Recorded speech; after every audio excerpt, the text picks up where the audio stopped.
What if the spaces we inherit were designed to erase us?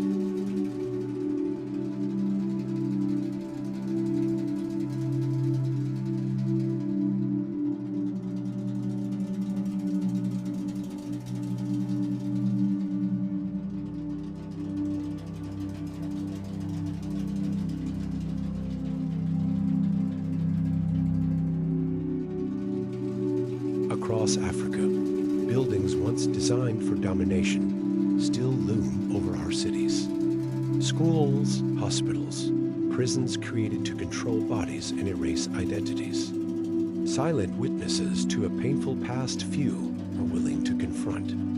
These structures were never neutral.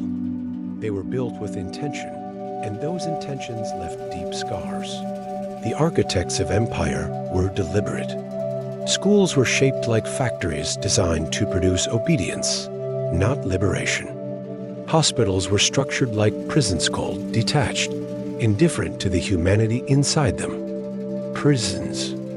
Walls within walls, spaces where dreams went to die, where resistance was punished with silence. These places were monuments to control. Every blueprint was an act of violence before a single stone was laid. But beyond the steel and stone, what was truly constructed was a system of memory loss. Inside these walls, there were no happy endings.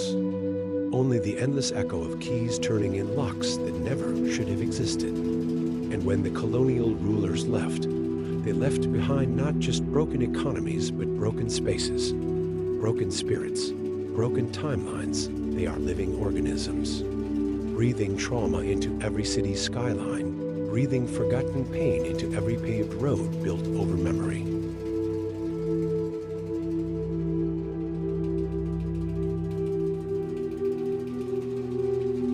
Today, we walk among the ruins. We call them old government buildings. We call them historical sites.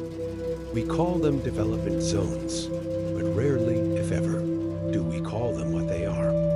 Ghosts of systems we think are gone, but that still live in zoning laws, police stations, hospitals, ghosts that shaped our cities to segregate, to surveil, to silence, ghosts that shaped how we think about ourselves, what neighborhoods we deserve, what healthcare we receive, what education is good enough.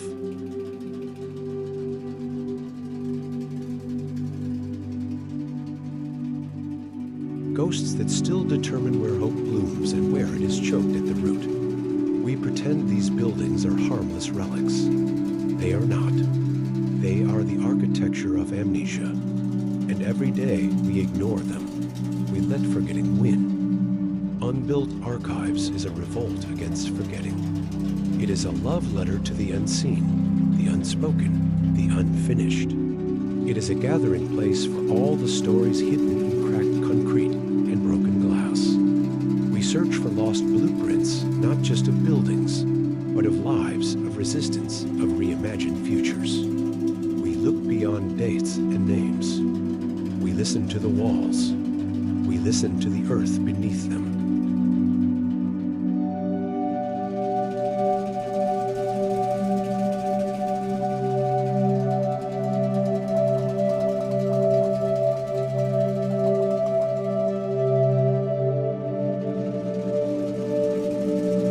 Every site we uncover is a conversation across time, a refusal to be silenced. Unbuilt Archives is not about nostalgia.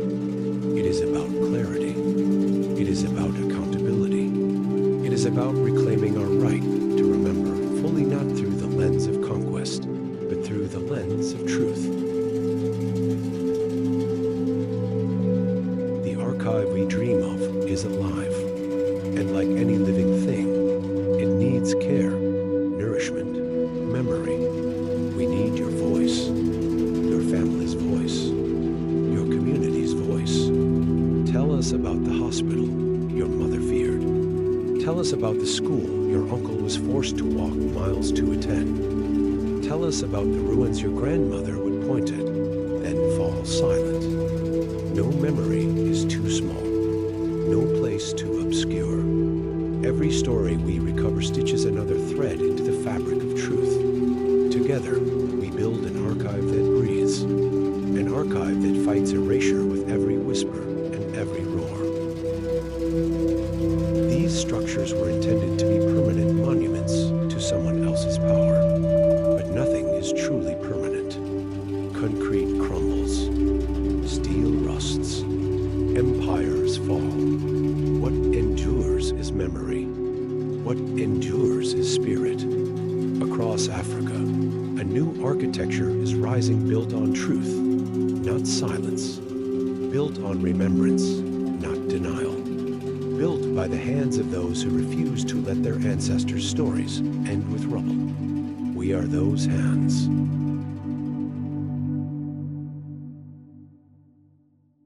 We are the architects of remembering. We are the unbuilders and the rebuilders. This is Unbuilt Archives. Reclaiming history. Rebuilding futures. The story is far from over. It is just beginning.